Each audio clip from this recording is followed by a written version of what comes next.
두 번째 이야기, 과거의 크리스마스 유령. 문득 잠에서 깨어난 스크루지는 주위를 둘러보았다. 사방이 너무 어두워서 창문과 벽도 분간할 수 없을 정도였다. 스크루지가 잠시 어둠 속을 분간하려고 안간힘을 쓰고 있을 때 15분마다 울리는 이웃 교회의 종소리가 들려왔다. 스크루지는 귀를 기울여서 종이 울리는 횟수를 세어보았다. 터무니없게도 그 둔탁한 종소리는 꼬박 12번을 치고서야 멎었다. 지금이 12시란 말인가? 새벽 2시가 넘어서 잠이 들었는데 12시라니. 시계가 고장난 모양이었다. 고드름 때문에 기계 부속이 얼기라도 한 모양이지? 그렇지 않고서야 지금 12시라니. 스크루지는 정확한 시간을 알기 위해 침대 맡에 있는 탁상 시계를 잡아 끌었다. 그 시계도 재빨리 12번 울리더니 멈추었다. 스크루지는 중얼거렸다. 도대체 무슨 일이야? 그럼 내가 이틀째 되는 밤까지 내리 잠을 잤단 말인가? 아니면 낮 12시란 말인가? 무슨 변이 생겨서 대낮에 온 세상이 껌껌한 것도 아닐 테고. 갑자기 불안해진 스크루지는 침대에서 나와 더듬더듬 창문 쪽으로 다가갔다. 밖을 내다보기 위해서는 창에 잔뜩 끼어있는 성에를 잠옷의 소매자락으로 닦아내야만 했다. 그러나 서리를 닦아낸 뒤에도 여전히 아무것도 볼 수가 없었다.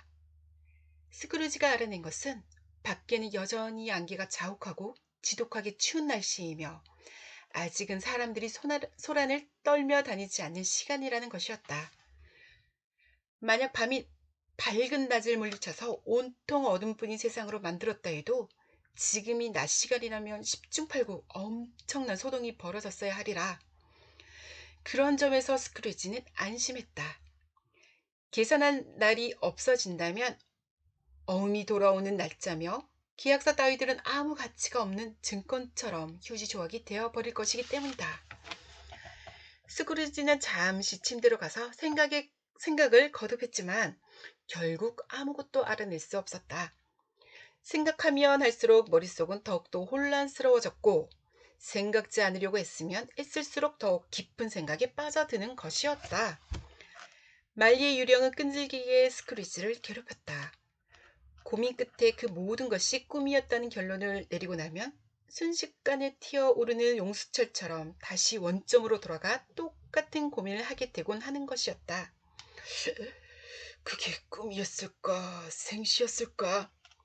스크루지가 생각에 잠겨 누워있을 때 시계탑에서 15분을 알리는 종이 3번 울렸다. 스크루지의 머릿속에 불현듯 한시를 치며 유령이 찾아올 거라고 한 말리의 말이 떠올랐다. 스크루지는 1시가 될 때까지 깨어 있겠다고 결심했다.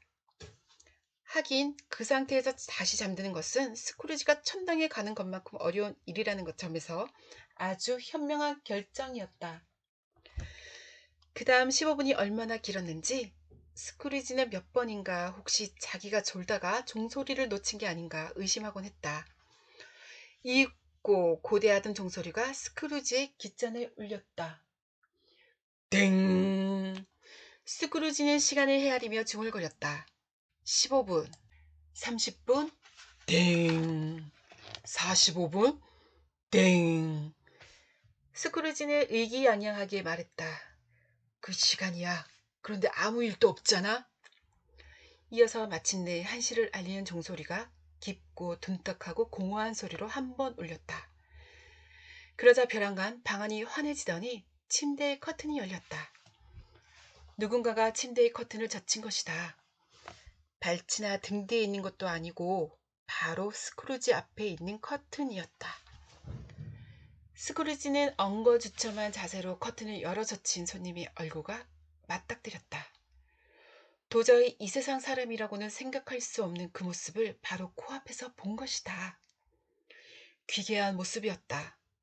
어린아이인가 하며 노인인 것도 같았고, 그런데 신기하게도 몸이 아득히 멀리 있는 것처럼 보여서 키는 어린아이만 했다. 그런가 하며 목덜미 아래로 늘어진 하얗게 센 머리카락이 나이 든 사람이라는 것을 말해주고 있었는데 얼굴에는 주름살 하나 없었고 피부는 발그레했다. 팔은 유난히 길었으며 근육은 강해 보였다. 소나기의 힘도 만만치 않아 보였다. 반면에 팔과 손처럼 아무것도 걸치지 않은 맨다리와 발은 가냘프기 그지없었다. 유령은 소매가 없는 하얀 블라우스를 입고 허리에는 반짝이는 벨트를 메고 있었다. 또한 손에는 싱싱한 호랑 가시나무 가지를 들고 있었다. 우도새에 장식된 여름꽃들에 비해 겨울의 상징인 호랑 가시나무가 선명한 대조를 이루고 있었다. 유령의 모습에서 가장 신비한 점은 머리 꼭대기에서부터 눈부시게 밝은 빛이 뿜어져 나온다는 것이었다. 그 빛 덕분에 지금껏 설명한 모든 것을 볼 수 있었던 것이다. 유령이 겨드랑이에 끼고 있는 커다란 모자는 그 빛을 끌 필요가 있을 때 머리에 쓰기 위한 도구인 것 같았다. 잠시 후 스크루지가 정신을 차리고 자세히 살펴보자 정말 신기한 것은 따로 있었다. 유령의 벨트가 이쪽 저쪽에서 번쩍이면서 계속 빛이 바뀌는 것이다.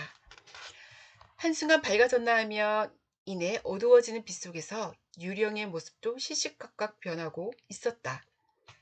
팔이 하나였다가는 금세 다리가 하나가 되고 다리가 20개쯤 되는가 싶다가는 어느새 다리는 2개인데 머리가 사라지는 것이었다.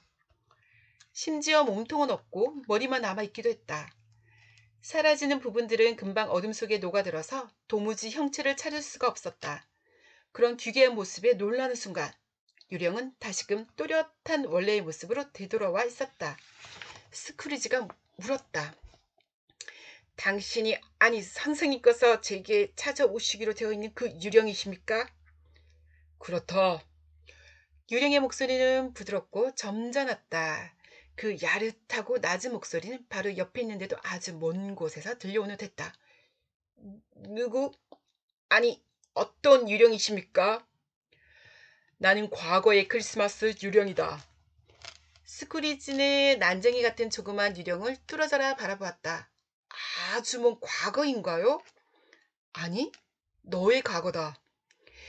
왜 그런 생각이 들었는지는 모르지만 스크루지는 뜬금없이 유령이 겨드랑이에 끼고 있는 모자를 쓴 모습이 궁금했다. 그래서 유령에게 모자를 써봐달라고 부탁했다. 유령은 버럭 소리를 질렀다. 뭐야? 더러운 내 손으로 내가 주는 이 빛을 그렇게 빨리 꺼버리고 싶으냐? 내 놈들의 욕심이 이 모자를 만들어내고 줄곧 내 머리에 씌워놓았거늘.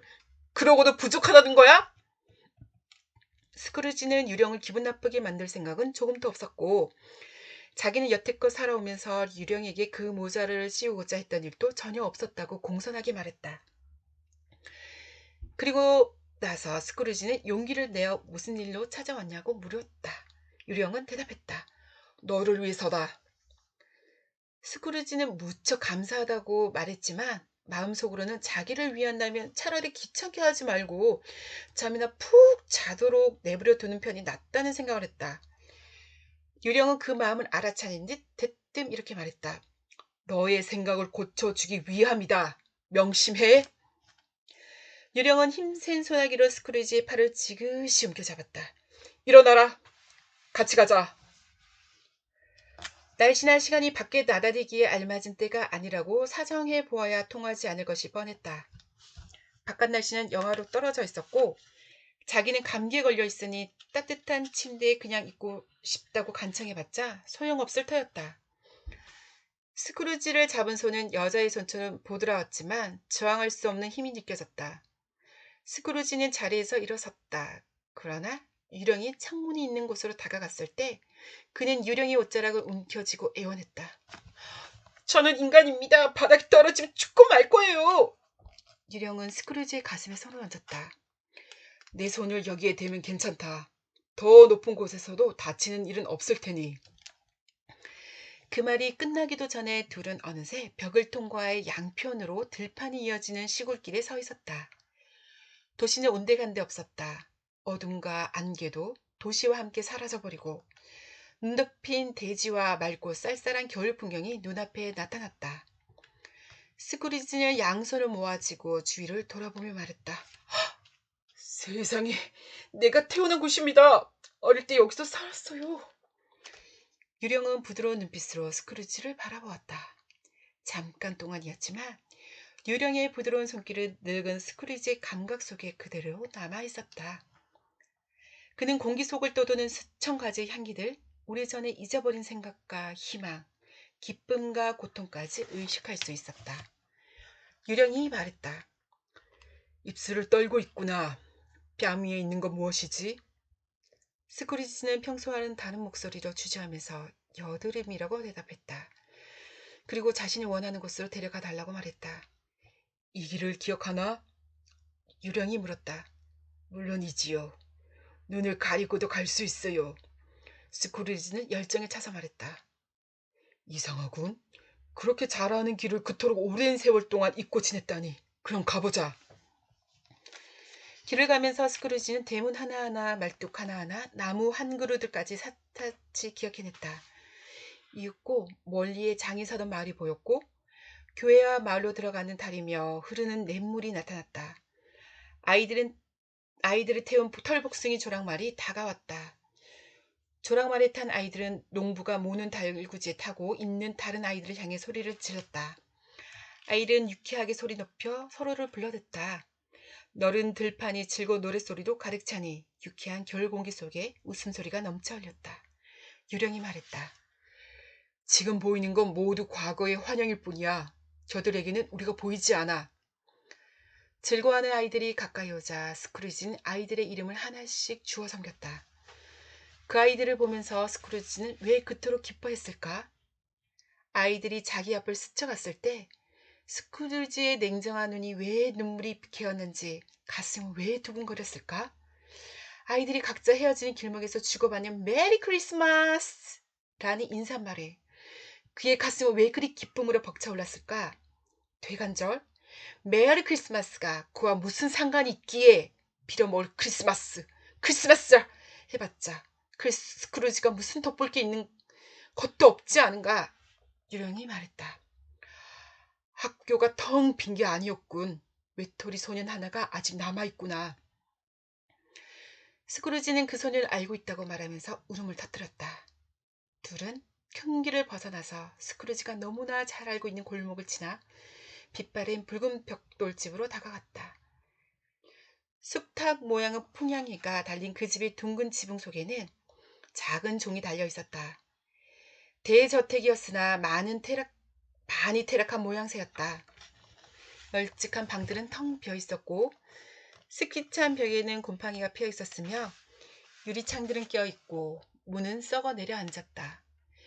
닭들이 우리 안에서 꼬꾸댁거리며 활개를 치고 있었고 마차를 넣어두는 곳과 헛간에는 잡초가 무성했다. 그 집 어디에도 예전에 느렸음직한 영화는 보이지 않았다. 횡댕그렁한 현관 안으로 들어가 여러 개의 방들을 둘러보니 어느 방이고 세간을 제대로 갖춘 곳이 없었고 썰렁하기 그지없었다.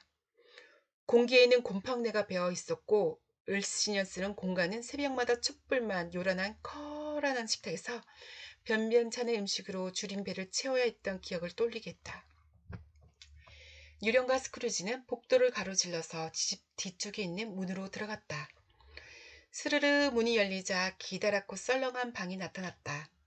방에는 긴 의자며 책상들이 있었는데 그 때문에 방은 더 횡령해 보였다.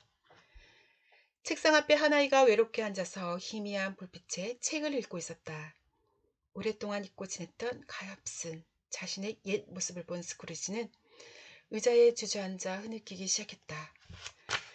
그 집안에서 울리던 메아리, 벽 뒤에서 지들이 찍찍대던 소리, 뜰 한편의 녹슨 배수관에서 떨어지는 물방울 소리, 앙상한 포플러 나뭇가지에서 일던 한숨 소리, 삐걱거리던 텅 빈 헛간의 문소리, 심지어 타닥거리며 장작이 타들어가는 소리까지 어느 하나 스크루지의 가슴에 사무치지 않는 것이 없었기에 스크루지는 하염없이 눈물을 흘렸다.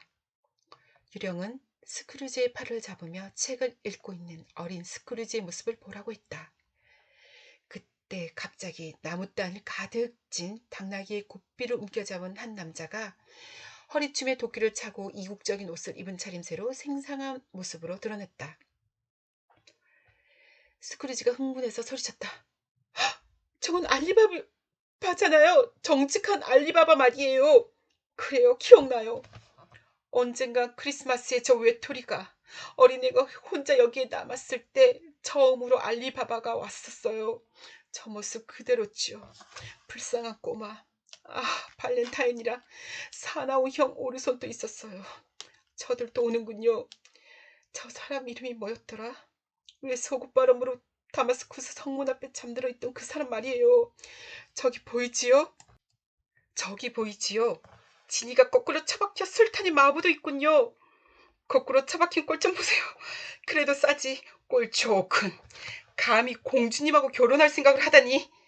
스크루지는 웃는 것도 우는 것도 아니 희한한 목소리로 평소에 그답지 않게 열을 올리며 떠들어댔는데 얼굴은 흥분으로 벌겋게 상기되어 있었다. 그를 아는 사람들이 그 모습을 보았다며 놀라서 나자빠졌을 것이다. 스크루지는 다시 소리쳤다. 저기 앵무새가 있어요. 몸은 녹색이고 노란 꽁치에 머리에는 상추같이 솟은 깃털을 탄 3마리예요. 저기 불쌍한 로빈슨 크루소도 있군요. 저기에 로빈슨 크루소를 구해주는 프라이데이가 나타났네요. 있는 힘껏 해안을 달려오고 있어요. 이보라고! 스크루지는 여느 때와 상상조차 할 수 없는 이상한 모습으로 돌변한 채 예전에 자기 자신에 대한 연민을 느끼며 중얼거렸다. 불쌍한 녀석. 그는 흐느끼며 울기 시작했다. 제가 바라는 건... 스크루지는 말을 멈추고 소매자락으로 눈물을 훔치고는 주위를 둘러보며 손을 주머니에 넣었다. 하지만 이젠 너무 늦었어요. 스크루지는 중얼거리듯이 말했다. 뭐가 늦었다는 거야? 유령이 물었다. 아무것도 아닙니다. 그냥 어쩌녁에 제 사무실에서 크리스마스 캐럴을 부르는 꼬마가 있었는데 그 아이에게 좀 친절을 베풀 걸 그랬나 싶어서요. 그뿐입니다. 유령은 의미심장한 미소를 지으며 손짓했다. 자, 또 다른 크리스마스를 보러 가지. 그 말이 끝나자마자 어린 스크루지는 어느새 부쩍 자란 소년이 되어 있었다. 방은 더 어둡고 지저분했다. 벽의 판자는 뒤틀려 있었고 유리창은 금이 갔으며 회칠이 벗겨진 천장은 흉한 모습이 드러나 있었다. 스크루지로서는 순식간에 어떻게 이런 장면으로 변했는지 알 길이 없었다. 다만 그것이 예전의 모습과 똑같다는 것만 알 수 있었다. 그때 스크루지는 다른 아이들이 성탄절을 보내려고 집으로 돌아가고 난 뒤에 저렇게 혼자 남아 있었다. 소년 스크루지는 책을 읽지 않고 절박한 심정으로 방 안을 서성이고 있었다. 스크루지는 유령을 힐끗 보고는 침통하게 고개를 저으며 초조한 얼굴로 문을 바라보았다. 문이 열렸다. 그리고 소년 스크루지보다 훨씬 어린 여자아이가 뛰어들어왔다. 여자아이는 소년의 목을 껴안으며 연방 볼에다 입을 맞추었다. 오빠! 오빠! 아이는 조그마한 손으로 손뼉을 치면서 기뻐했다. 오빠를 집에 데려가려고 왔어. 집으로 말이야. 집이라고 했니? 소년이 물었다. 여자아이는 명랑한 소리로 말했다. 응, 집으로 가는 거야. 아주 가는 거라고. 아빠가 훨씬 상냥해지셔서 집이 꼭 천국 같아. 며칠 전에 내가 자려고 하는데 아빠가 너무나 부드럽게 잘 자라고 하시는 거야. 그래서 내가 용기를 내서 아빠한테 오빠를 집으로 데려와도 되겠냐고 여쭤봤거든. 그랬더니 아빠가 그럼 데려와야지. 그러시는 거야. 아빠가 나더러 오빠를 데려오라고 마차에 태워주셨어. 그러니까 오빠도 이젠 어른스러워져야 해. 아이는 눈을 동그랗게 뜨고 말을 이었다. 이제 다시는 여기에 올 일이 없을 거야. 어쨌든 우리는 성탄절 내내 같이 지내면서 세상에서 가장 신나는 크리스마스를 보내게 될 거야. 너 이제 보니 아가씨가 다 됐구나, 팬! 소년은 소리쳤다. 여자아이는 손뼉을 치며 웃었다. 그리고 소년의 머리카락을 만지려고 하다가 키가 작아서 손이 닿지 않자 다시 깔깔 웃으면서 까치발을 들고 소년을 꼭 껴안았다. 여자아이는 응석바지처럼 소년을 문 쪽으로 끌고 갔다. 소년은 기꺼이 여자아이에게 끌려갔다. 복도에서 소름 끼치는 목소리가 쩌렁쩌렁 울려왔다. 스크루지! 군의 짐을 어서 내가도록 해라! 복도에 나타난 교장 선생님은 아주 정중한 태도로 소년 스크루지와 악수를 했다. 소년은 겁을 먹은 채 교장과 악수를 했다. 교장은 한 번도 가본 적이 없는 응접실로 스크루지와 여동생을 데리고 들어갔다. 교장은 그 방에서 마실 것과 케이크 한 조각을 아이들에게 대접했다. 마부에게도 술 한 잔을 주게 했지만 마부는 사양했다. 마부가 스크루지의 짐들을 마차 지붕에 얹어 끈으로 묶자 두 아이는 교장에게 공손하게 인사를 하고 마차에 올랐다. 마차는 솔길을 신나게 달려갔다. 유령이 말했다. 불면 날아갈 것처럼 한없이 어린 아이였어. 하지만 마음만은 아주 넓었지. 그래요, 유령님 말씀이 맞습니다. 아무것도 그걸 부인하지 못할 겁니다. 유령이 계속 말했다. 여동생은 결혼한 후에 죽었지?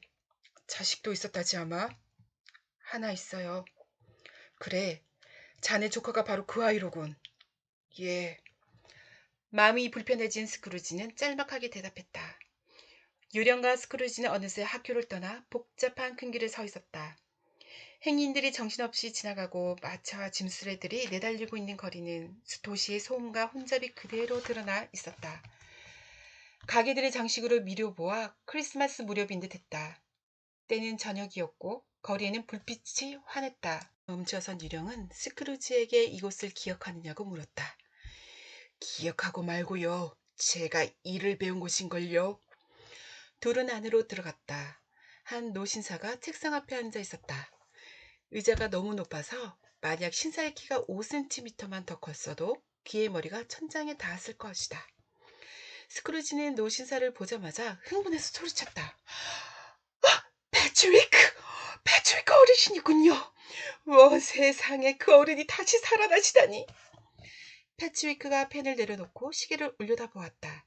7시였다. 패트위크 노인은 손을 비비고는 헐렁한 조끼 매무새를 고쳤다. 그리고는 껄껄 웃어 젖혔다. 말 그대로 온몸으로 웃는 웃음이었다. 그는 편안하면서도 우렁찬 음성으로 외쳤다.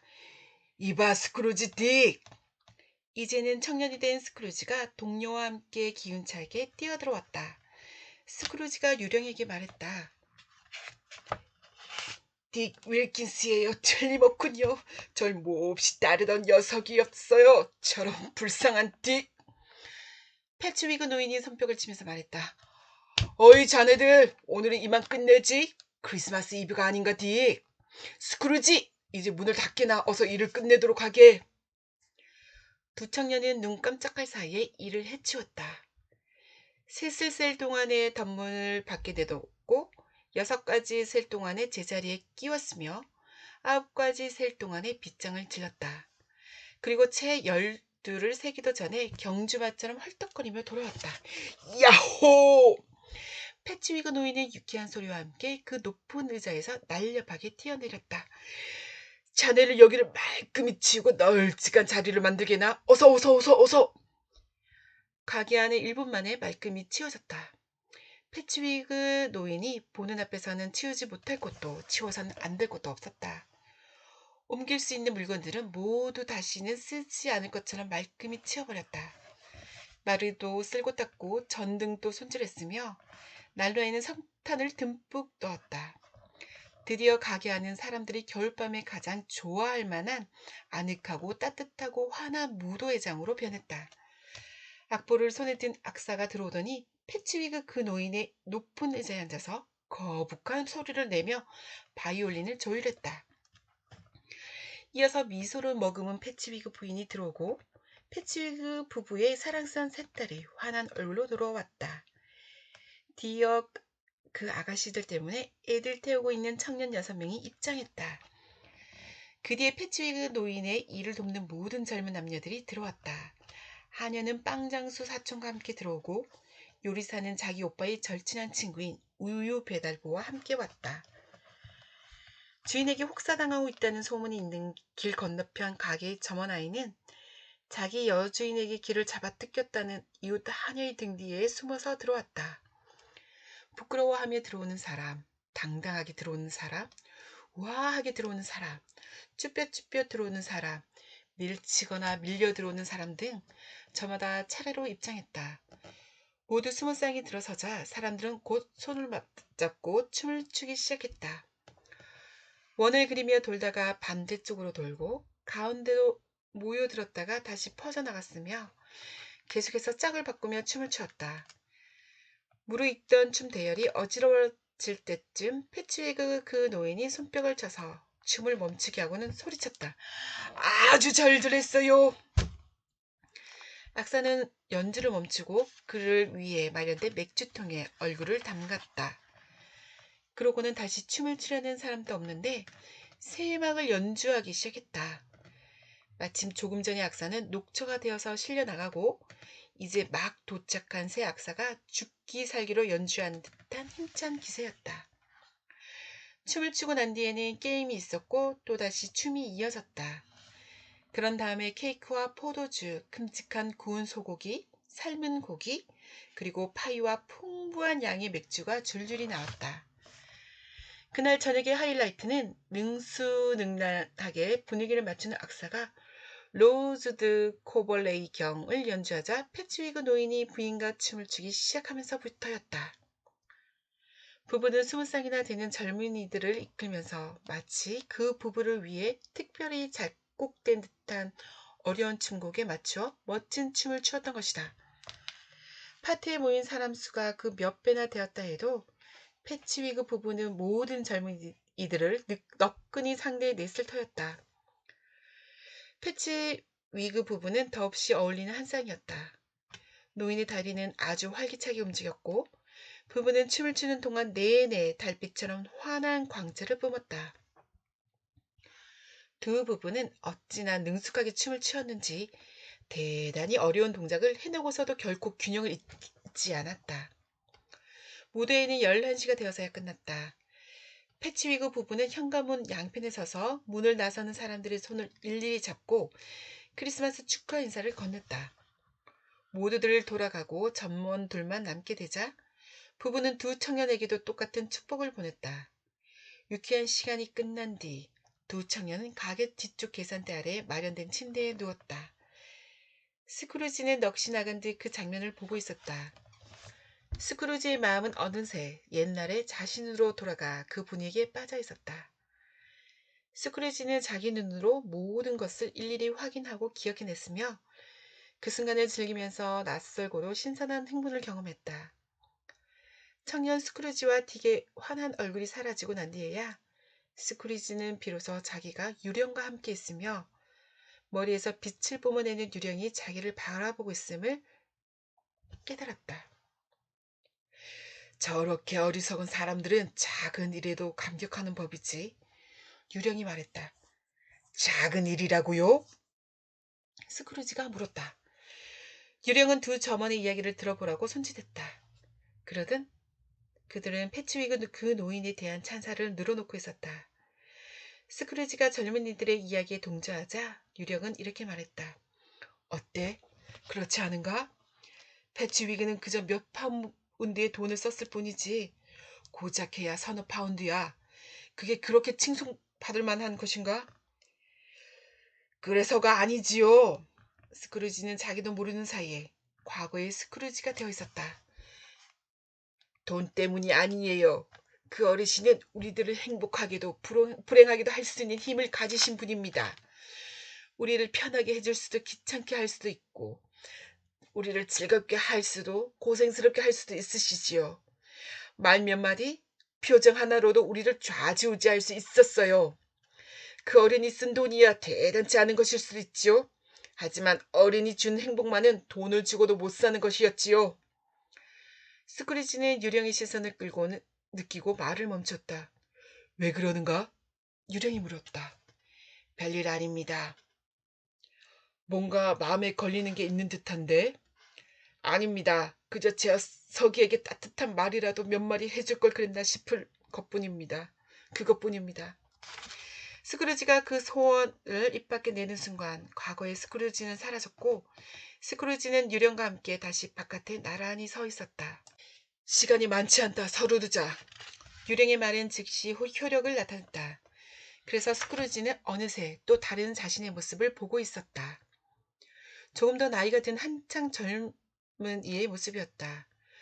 그의 얼굴에는 그다지 사납고 모진 주름들은 보이지 않았지만 은근한 걱정과 탐욕의 징조가 깃들여 있었다. 눈에는 욕심과 열망과 초조가 우려 있고 그의 마음속에는 욕망이 뿌리 내렸으며 그 욕망의 나무가 더 넓은 그늘을 들이울 것이 뻔히 보였다. 스크루지는 혼자가 아니었다. 그의 곁에는 상복을 입은 아가씨가 있었다. 아가씨의 눈에 괴한 눈물이 유령이 발산하는 빛에 반사되어 반짝이고 있었다. 아가씨는 부드럽게 말했다.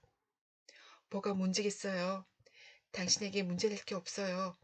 이미 나 아닌 다른 우상이 생겼잖아요. 그리고 내가 당신에게 주고 싶었던 기쁨과 편안을 당신의 새로운 우상이 줄 수 있다면 그렇다면 나는 슬퍼하지 않을 거예요. 내게 당신을 대신할 무슨 우상이 생겼단 말이오? 스크루지가 물었다. 황금이라는 우상이요. 이게 바로 세상의 공평함이라는 건가? 이 세상 가난만큼 견디기 힘든 게 어디 있다고 돈을 벌고 싶다고 했지. 가혹한 비난을 받을 만하오? 게 말을 이었다. 당신은 세상의 눈을 너무 의식하는군요. 사람들에게 손가락질 당하는 것이 무서워서 다른 모든 소망을 포기하고 마니까 말이에요. 나는 당신의 고귀한 꿈들이 하나씩 사라지는 것을 지켜보아왔어요. 이제 당신에게는 돈을 버는 욕망밖에 남은 것이 없어요. 내가 틀렸나요? 그게 어쨌다는 거지? 내가 세상을 좀 얕게 살아간다고 한들 그게 어떻다는 거요? 당신에 대한 내 마음만은 변함이 없는데. 아가씨는 고개를 저었다. 그럼 내가 변했단 말이요? 우리의 약속은 이제 옛일이 되었어요. 우리가 가난하던 때의 약속이죠. 참고 부지런히 일하면 우리도 잘 살 수 있을 거라고 그때까지는 만족하며 지내자고 했던 그 약속 말이에요. 하지만 당신은 변했어요. 그 약속을 할 때는 지금과 전혀 다른 사람이었죠. 그땐 너무 어렸어. 스크루지는 신경질적으로 말했다. 아가씨가 말했다. 당신이 변한 건 자신이 더 잘 알고 있을 거예요. 나는 변하지 않았어요. 우리가 한 마음으로 했던 약속은 이제 서로 다른 마음을 갖게 된 지금으로서는 고통일 뿐이에요. 내가 얼마나 자주 얼마나 심각하게 그 때문에 고민했는지 하소연하지 않겠어요? 이제 당신을 놓아줄 수 있게 되었다는 것만으로도 충분하니까요. 내가 당신에게 놓아달라고 말한 적이 있었소? 그렇게 말한 적은 없지요. 결코. 그런데 왜 내가 그걸 바랬다고 이러는 거요? 달라진 성격, 변해버린 영혼, 낯설게만 느껴지는 태도, 그리고 완전하게 변절된 희망이 그 증거예요. 당신이 더 이상 내 사랑을 소중하고 가치 있는 것으로 여기지 않는 것이 바로 그 증거예요. 만약 우리 사이에 한 약속이 아니었다 해도. 아가씨는 상냥하지만 침착한 눈길로 스크루지를 보며 물었다. 말해줘요. 그래도 아직 나와 만나고 싶어하고 나와 결혼하려고 애쓸 것 같나요? 그건 아니잖아요. 스크루지는 속으로는 그 말이 옳다고 인정하면서도 애써 항변했다. 아니라고 생각한단 말이지. 할 수만 있다면 나도 달리 생각하고 싶어요. 맹세코 정말 그래요. 하지만 진실을 깨닫다 보니 도저히 그걸 부정할 수 없다는 걸 알게 되었죠. 내게서 자유로워진 다음에도 당신이 집착금 한 분 없는 처녀를 선택할 거라고 믿으라는 건가요? 내가 이렇게 속마음을 털어놓고 있는 이 순간에도 당신은 속으로 이로울지 해로울지 저울질하고 있잖아요. 설사 당신이 한순간의 착각으로 빈털터리 처녀를 택한다 하더라도 결국 당신은 그 선택을 후회하고 슬퍼할 거라는 건 내가 모를 것 같아요? 다 알고 있어요. 그래서 당신을 놓아주겠다는 거예요. 진심이에요. 그 옛날의 당신 모습을 사랑했던 그 마음을 간직하기 위해서요. 스크루지가 무언가 말하려 했지만 아가씨는 스크루지를 외면한 채 말을 이었다. 어쩌면 당신도 마음이 아플지 모르겠어요. 나 역시 지난날의 추억 때문이라도 당신이 그래주기를 바라는 마음이 없는 건 아니에요. 하지만 당신은 머지않아 그 기억들을 지워버리겠죠? 오히려 당신에게 전혀 도움이 되지 않을 그런 꿈에서 깨어나 천만다행이라고 생각할 거예요. 당신이 선택한 인생에서 부디 행복하길 빌겠어요. 아가씨는 스크루지를 떠났고 그들은 이렇게 헤어졌다. 유령님, 더 이상은 볼 수가 없습니다. 그만 집으로 데려가 주십시오.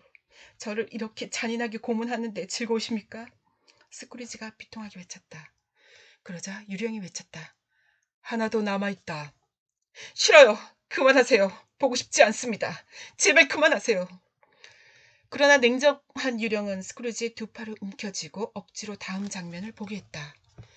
둘은 이미 다른 장소에 와버렸다. 별로 크지도 호화롭지도 않지만 편안해 보이는 방이었다. 벽난로 옆에 예쁜 소녀가 앉아 있었다. 소녀의 생김새가 조금 전에 본 그 아가씨와 너무도 비슷했어. 스크루지는 바로 그 사람이라고 착각할 뻔했다. 그런데 그녀는 아주 우아한 주부가 되어 딸과 마주 앉아 있었다. 방 안은 아주 시끄러웠다. 아이도 여러 명 있었지만 한 아이가 40명분의 소란을 떨고 있었다. 그러나 방 안이 아수라장인 건 당연했다. 하지만 아무도 신경 쓰는 것 같지 않았다. 엄마와 딸은 깔깔대면서 즐거워하고 있었다. 얼마 지나지 않아 딸도 역시 꼬마들의 소란 속에 휩쓸려 들었다. 저 꼬마들 가운데 낄 수 있다면 내가 무엇을 아까워하겠는가. 난 저렇게 무리하게 굴 수도 없겠지만 그럼 절대 못하지. 천만금을 준다 해도 꼭꼭 따내린 머리카락을 마구 헝클어뜨리지는 못하리라. 저 사랑스러운 구두를 획 벗겨내지는 못하리라. 어찌 감히 저 대담한 꼬마들처럼 그녀의 허리를 꼭 껴안는 장난을 할 수 있으랴. 생각도 못할 일이지. 그랬다가는 팔이 저 허리에 감겨서 다시는 펴지지 않게 되는 벌을 받지는 않을까. 벌벌 떨었겠지. 하지만 고백한데 내가 얼마나 그녀의 입술을 키스할 수 있기를 간절히 바랐던가. 끝없는 질문들로 그 입술을 열고 싶었고 그 내리깐 두 눈의 속눈썹을 바라보고 싶었고 단 한 올조차도 기념품이 되었을 그녀의 머리카락을 얼마나 만져보고 싶었던가. 이제 와서 생각하니 그도 저 어린 아이들처럼 자유분방하면서 그녀의 가치를 충분히 알고 있는 한 남자이고 싶었다.